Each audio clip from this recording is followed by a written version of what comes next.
이제는 조금 수익에 관련된 얘기를 해볼까 합니다. 예, 석유, 천연가스, 원자재 가격 상승하고 있고요. 또 ETF도 2년째 이제 수익률 1위를 하고 있는데 또 최근에 워낙에 또 국내 시장도 안 좋고 미국 시장도 예전 같지 않고 하다 보니까 다시금 또 ETF 쪽으로 많이들 관심을 가지고 계시더라고요.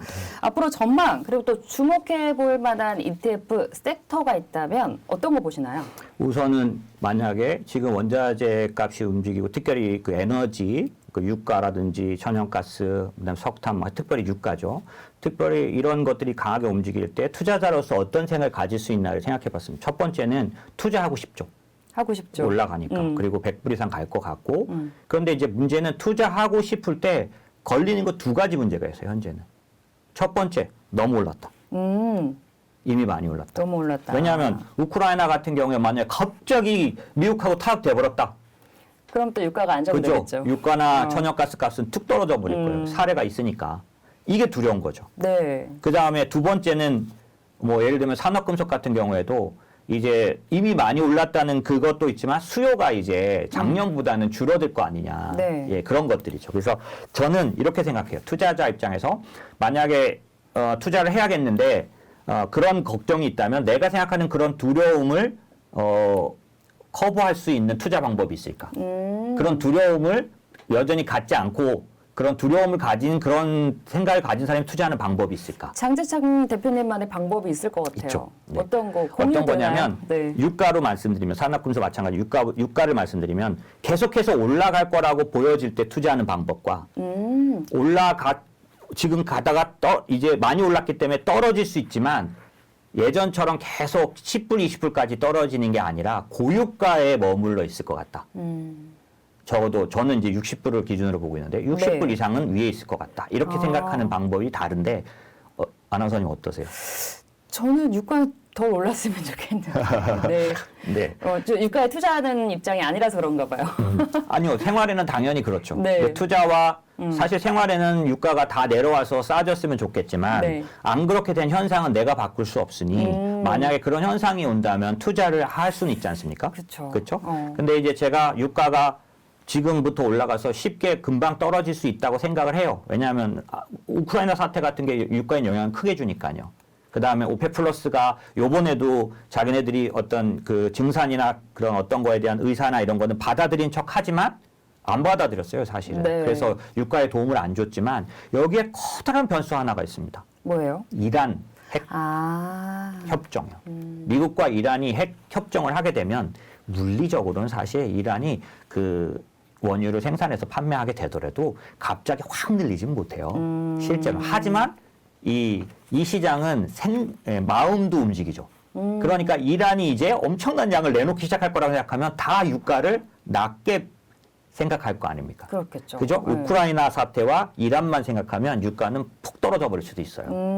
그러니 저라면 지금 유가에 대한 투자는 안 할 것 같습니다. 지금 유가는 아니고. 네, 차라리 만약에 이런 것에 그 유가에 대한 투자를 하고 싶으면 에너지 기업은 괜찮을 수도 있죠. 왜냐하면 유가가 똑 떨어진다 해서 뭐 70불 된다 그래서 쉐브론이나 이런 에너지 기업이 실적이 나빠지는 건 아니니까. 네. 그죠? 지금 이게 원자재 말고 ETF도 다 포함해서 말씀 주시는 네, 거죠? 맞습니다. 그러니까 우선은 ETF 투자를 할 때도 어떻게 하셔야 되냐면 우선은 투자 아이디어를 정하셔야 돼요. 그런 다음에 그 투자 아이디어를 담는 ETF를 찾으셔야지 어떤 ETF를 투자한다고 성과가 좋은 게 아니에요. 투자 아이디어를 갖는 게 굉장히 중요합니다. 그러면 지금 말씀드린 것처럼 유가가 계속 올라갈 거라고 생각하는 사람은 유가 ETF를 그냥 사면 돼요. 네. 그런데 제가 말씀드린 것처럼 아닌데 이거 금방 떨어질지도 모르겠어. 너무 많이 올랐어. 그리고 지금은 전쟁이라든지 이런 사태에 의해서 올라 있는 거야.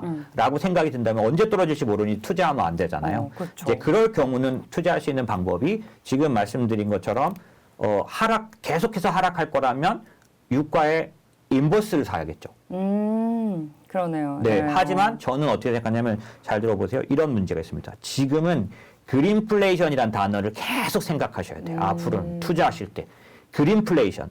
그린플레이션은 뭐 어떤 의미냐면 네. 사실은 신재생 에너지로 무조건 가야 하고 갈 겁니다. 이거 정책에 대해서 의심이 없어요. 하지만 신재생 에너지에 대한 준비가 지금 충분히 안 돼 있기 때문에 기존 에너지가 비싸질 수밖에 없는 인플레이션. 그린으로 가기 위한 인플레이션이 발생할 수밖에 없어요. 네. 작년도 텍사스에 2월 달에 눈보라가 몰아쳤는데 왜 그렇게 큰 사태가 됐냐면 생각도 안 하고 준비도 안 돼 있었기 때문에. 근데 지금도 지금 미국이 눈보라 얘기 나오고 있거든요. 네. 근데 어쨌든 지금은 신재생 에너지로 가긴 분명히 가겠지만 아직 준비가 안 돼서 기존의 에너지가 비싸질 수 있어요. 네. 왜 그런지 설명드려 볼게요. 만약에 원유에 대해서 이제 앞으로 신재생 에너지로 가기 때문에 원유를 투자하면 안 된다라고 생각할 수 있거든요. 네. 그런데 문제는 뭐냐면 당장 대체가 안 되니까 원유는 생산해서 사용은 되잖아요. 문제는 쉘브론이나 이런 그 원유 회사들이 앞으로 그 신재생 에너지를 해야 되니까 원유에 투자를 더 이상 안 해요. 원유에 투자하면 주가가 떨어집니다. ESG라는 것 때문에. 아, 네, 네. 그래서 투자를 못 해요. 그럼 잘 생각해 보세요. 필요한 양은 줄지 않는데 어쨌든 지금은 쓰긴 써야 하는데 네. 투자를 안 하면 단가가 올라갈까요? 내려갈까요? 써야 되는데 투자를 안 한다? 네. 투자를 한다는 얘기는 더 많이 생산하게 되는 거잖아요. 특별히 쉐일을 생각해 보시면 돼요. 예전에는 원유가가 올라갈 때 쉐일이 나와가지고 얘 가격을 떨어뜨렸거든요. 네. 지금은 쉐일을 더 투자하는 사람이 없습니다. 이쪽으로 갈 거니까. 가격이 떨어지겠죠. 그렇죠. 그럼 쉐일이 더 늘어나서 가격을 떨어뜨리는 효과가 있어요? 없어요? 있죠. 없죠. 없죠? 쉐일을 더 늘리지 않으니까. 아, 쉐일에 대해서는. 그렇죠. 예, 그다음에 지금 유가 기업 자체도 더 원전을 파고 하는 일을 하지 않아요. 그러니까 어떻게 되냐면 기본적으로 써야 될 양은 그대로 있는데 공급이 늘어나지 않잖아요. 그럼 수요 공급 법칙상 가격은 올라갈 수밖에 없어요. 그렇죠. 공급이 딸리면 그렇죠. 올라오겠죠. 이게 네. 지속된다는 거죠. 왜냐하면 신재생 에너지로 가는 데는 시간이 걸리니까. 그렇기 때문에 원유는 인기는 없는데 가격은 안 떨어질 것 같아요. 일정 가격 이하로는. 그럼 이제 원유나 원유 ETF를 투자하시고 싶으신 분들은 여기서 좀 투자 아이디어를 얻으실 네, 맞습니다. 수가 있을 것 같고요. 떨어지긴 떨어지지만 어느 정도 유지할 웬만큼의 거다. 가격을 유지한다. 이럴 때 투자할 수 있는 방법은 두 가지가 있어요. 네. 첫 번째는 파생결합증권이라 그래서 DLS라는 게 있습니다. 증권사에 찾아보시면 있어요. DLS요. 뭐냐면 D가 딜리버터리인데 원유를 기초자산으로 한 구조화 상품이에요. 구조화 상품은 어떤 구조냐면 얼마 이상 떨어지지 않으면 이자를 주는 그런 구조. 그렇기 때문에 이 원유가 몇 불 이상으로 있기만 하면 계속 올라가는 거에 투자하는 방법은 ETF를 사는 거고 네. 올라가진 않고 얼마 이상으로 떨어지지만 않으면 이자가 나오는 상품인 거죠, 얘는.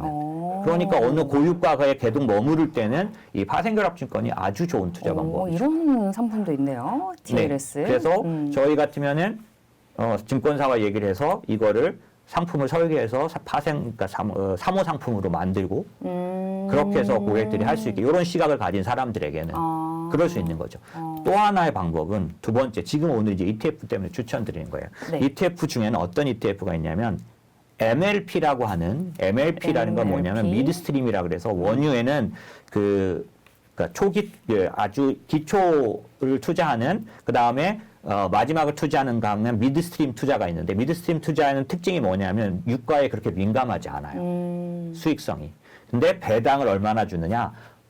거의 그 90% 이상을 배당을 주게 돼 있어서 기본적으로는 만약에 유가가 지금 MLP라는 그런 기업을 사면 어떤 장점이 있냐면 유가가 60불 이하로만 떨어지지 않으면 네. 배당이 7%대가 나옵니다. 괜찮네요. 네. 그래서 저처럼 유가가 우크라이나 사태나 그 다음에 이란 핵 협정이 되면서 이게 뚝 떨어지더라도 아무리 떨어져도 60불 이하는 안 갈 것 같다. 유지. 네. 이런 상태의 생각을 갖고 있는 사람은 당연히 7%대 이상의 배당을 받는 이 MLP 상품이 마음에 들고 네. ETF에는 MLP만 투자하는 ETF들이 있습니다. 네. 네. 그걸 골라서 사시면 제가 생각하는 아이디어에 동의를 하는 분이라면 투자할 수 있는 거죠. 이게 맨날 듣는 그런 ETF 아니고 DLS, MLP 이런 좀 새로운 네. ETF에 대해서도 좀 들어봤어요. 그리고 다양한 또 도표로 저희 쉽게 설명해 주시려고 준비를 해 주셨으니까 한번 볼게요. 네. 지금 말씀드린 것처럼 에너지 값이 급하게 떨어질 수 없다. 그러니까 떨어질 수는 있는데 사태가 이제 우크라이나 사태나 이런 것들이 해결이 되고 나면은 유가가 지금 100불을 가더라도 100불을 넘었더라도 일시적으로 내려올 수밖에 없습니다. 제가 네. 보기에는 아예 뭐 120불, 130불 갈 수는 없는 거죠. 왜냐하면 바이든 입장에서는 목숨 걸고 저지하겠죠. 이란도 그래서 지금 하고 있는 거잖아요. 사실 이란하고 미국이 지금 협상이 잘 될 수 없는 것도 좀 있어요. 근데도 아마 많이 참을 겁니다. 미국이. 유가를 조절해야 하니까. 왜냐하면 지금 그건 목숨을 걸어야 되는 게 인플레이션 때문에 바이든의 인기가 저렇게 떨어져서 중간 선거가 있어요. 올해 미국에. 이 심각한 문제를 어떻게 할지 모르고 있는 거예요. 그러니까 아마 이란하고는 타협이 될 거고 네. 그러면 유가를 떨어뜨리는 효과가 있을 테니 계속 올라간다는 거에 투자는 쉽지 않다. 그런 분이라면 조금 전에 말씀드린 거 제가 이제 그래프를 넣어드린 거는 뭐냐면 네. 최근에 에너지 가격은 두렵다 할 만큼 올랐어요. 많이 올랐어요. 예, 그래서 사실은 이 상태에서 에너지가 더 올라간다는 거에 투자하는 건 쉽지 않다. 네. 저로서는 그런 생각이 듭니다. 그리고 두 번째는 이제 그렇게 유가에 투자하실 때는 좀 전에 말씀드린 유가가 떨어지지만 머물러 있는다는 거에 투자하는 방법 말씀드렸고 두 번째는 저는 원자재 투자는 무조건 앞으로 해야 된다고 보는 쪽이에요. 그러니까 왜 그러냐? 아까도 말씀드린 것처럼 공급망 병목 현상이 해결이 돼서 어느 정도 낮아질 건 저는 그렇게 생각을 하고 있어요. 하지만 너무나 많은 돈을 풀었기 때문에 일정 부분의 인플레이션은 연중 내내 계속될 거다. 네. 그래서 올해 1년 동안에 우리가 투자 포트폴리오를 가져갈 때 원자재 관련된 포트폴리오는 반드시 가져가야 한다. 왜냐하면 원자재는 인플레이션을 해지하고 인플레이션에 투자하는 투자수단 대표적인 인플레이션을 투자하는 대표적인 수단은 이렇게 원자재가 있고 그다음에 리츠라 그러는 부동산이 있습니다. 네. 그래서 둘 다 고려해 보실 만한데 지금 이제 원자재를 만약에 하시고 싶은 분은 첫 번째 유가에 투자하는 방법을 말씀드렸고 두 번째는 산업금속에 투자하는 방법을 말씀드리고 싶어요. 그게 왜 그러냐면 기본적으로는 유가뿐만 아니라 원자재들이 다 좀 많이 올랐습니다. 예, 그러니까 지금 어떤 원자재는 지금 들어가면 하락할 가능성도 충분히 있어요. 네. 원자재는 원래 변동성이 큰 게 특징이거든요. 그래서 모든 원자재를 투자하기는 어렵다. 그런데 일반적으로 펀드를 하면 왜 안 되냐? 펀드는 모든 원자재를 투자해요. 그래서 유가 60% 내가 원자재 펀드를 들면 난 원하지 않는 유가의 60%를 투자를 반드시 해야 됩니다. 그냥.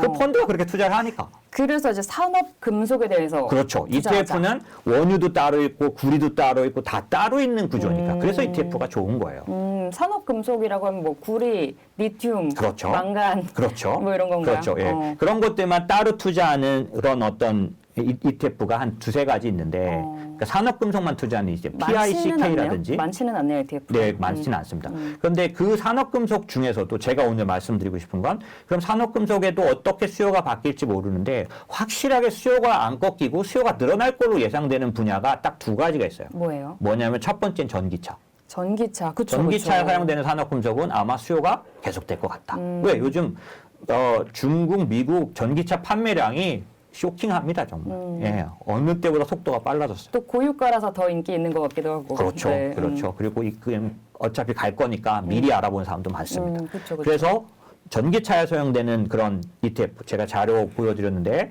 전기차에 사용되는 그런 ETF가 아니라 산업금속은 구리, 리튬, 니켈, 망간, 코발트, 흑연. 이게 뭐하고 차이가 나냐면 우리 기존에 타던 내연기관은 구리하고 망간만 필요해. 그럼 리튬, 니켈, 코발트, 흑연이 추가로 이제 더 관심을 가져봐야 되는 네, 거네요. 그래서 제가 산업금속 얘기를 하는 거예요. 전기차로 가면 갈수록 산업금속은 계속 필요합니다. 네. 이전의 내연기관보다 이제 갈수록 신기한 세상인데 자동차용 반도체라는 단어가 계속 나오잖아요. 차량용 반도체. 그렇죠. 뭐, 네. 이제는 예전에는 이 반도체가 차에서 차지하는 그 부품 수가 극히 적었는데 이제 막 30%까지 올라오고 나중에 진짜 테슬라의 그 전기차는 거의 그 반도체 덩어리 아니겠습니까? 그렇죠. 그렇죠? 그러니까 반도체 산업이 전기차 산업과 맞닿아 버릴 거 아니에요. 그죠? 그런 거 같은 게 있는데 그것 중에 하나가 산업금속이다. 그런가 하면 두 번째 확실하게 우리가 수요를 믿을 수 있는 사업은 신재생 에너지. 그럼 신재생 에너지는 원자력, 태양광, 뭐 풍력 이런 쪽으로 갈 때 사용되는 산업금속이 사실 구리는 광범위하게 사용되지만 네. 조금 전에 전기차에 사용된 것처럼 니켈이나 뭐 아연이나 실리콘이나 망간이나 이런 것들이 또 필요하게 돼요. 어떤 네. 거는 해상풍력이나 태양광 같은 경우는 좀 다르거든요. 실리콘이 많이 사용되니까 이런 것처럼 기본적으로 신재생 에너지에 사용되는 산업금속만 좀 우리가 투자한다면 네. 수요가 갑자기 떨어지는 걸 좀 피할 수 있지 않습니까? 앞으로 그쪽으로 계속 가니까요. 그쵸. 그렇겠죠? 그러면 이 전기차와 그다음에 신재생 에너지에 에너지. 사용되는 산업 금속만 투자할 수 있느냐? 있습니다. ETF. 네, ETF 안에 네. 예, 전기차와 산업금속만 그러니까 그 신재생 에너지만에 사용되는 산업금속으로 좁혀놓은 거. 원래는 산업금속 전체 다 투자하는 거가 있는데 PRCK라든지 이런 것들이 있는데 제가 지금 말씀드린 거는 GMAC이라 그래서 GMAC. 예. 얘는 아예 전기차하고 그다음에 그 신재생 에너지에 들어가는 산업금속만 합니다. GMAK예요? 예, 맞습니다. GMAK. 네. 산업 금속에만 또 투자하는 ETF도 말씀해 그렇다면 주셨어요. 아무래도 수요가 뚝 떨어져 버리는 거에 대한 그 두려움이 덜할 수 있지 않느냐. 지금은 이미 원자재가 올랐으니까 초기라면 우리가 뭐든지 사도 되죠. 원자재 다 올라가니까. 근데 이미 작년도 재작년 작년도에 꽤 올랐으니 이제 계속 올라갈 걸 좁혀야 되지 않습니까? 네. 유가 같은 경우에도 많이 올랐으니 이제 계속 올라가는 게 아니라 머무는 거에다 투자하지 않습니까? 이런 것들이 투자자로서는 네. 시황이 바뀌면서 계속 투자를 바꿔야 가는 거고, 제가 아까 처음에 이제 공포감으로 떨 때가 아니라 아직도 기대해야 된다는 건 기대할 뭐냐면 이런 일들은 계속 있는 거죠. 어느 순간이 오면 모든 게 다 하락하는 때가 와요. 그때는 뭐 아무리 아이디어를 써봤자 안 통합니다. 근데 지금은 이제 시장의 아주 핵심적인 문제를 잘 이해만 한다면 투자할 것들이 여전히 있잖아요. 그래서 요즘 그 월가에서도 계속 얘기하는 게 있잖아요. 그게 뭐냐면 티나. 결국 주식이 대안이다. 네, 주식밖에 없다. 왜? 지금 이런 것들도 기업에 투자하는 주식으로 바뀌는. 그러니까 저희는 대신 개별 종목을 안 합니다. 저희는. ETF로. 네, ETF로 하는 거죠. 개별 종목은 메타가 하루에 27%가 빠지는 세상이에요. 그거 잊지 마셔야 돼요. 네. 그래서 ETF 최근에 더 진짜 말씀 주신 것처럼 메타가 급락하는 또 아마존이 급등하기도 했지만 이렇게 방향성을 좀 잡기가 개인 투자자들은 쉽지 않으니까 다시 또 ETF에 눈 돌리시는 분들이 많이 계시는데 인플레 해지 수단도 되면서 친환경 그리고 전기차 신재생 에너지 쪽으로 어차피 미래에는 그쪽으로 가야 되니까 그래서 ETF에 그중에서 관심을 갖자면 GMAC ETF 관심 있으신 분들 GMAC도 한번 찾아보시면 좋을 것 같습니다.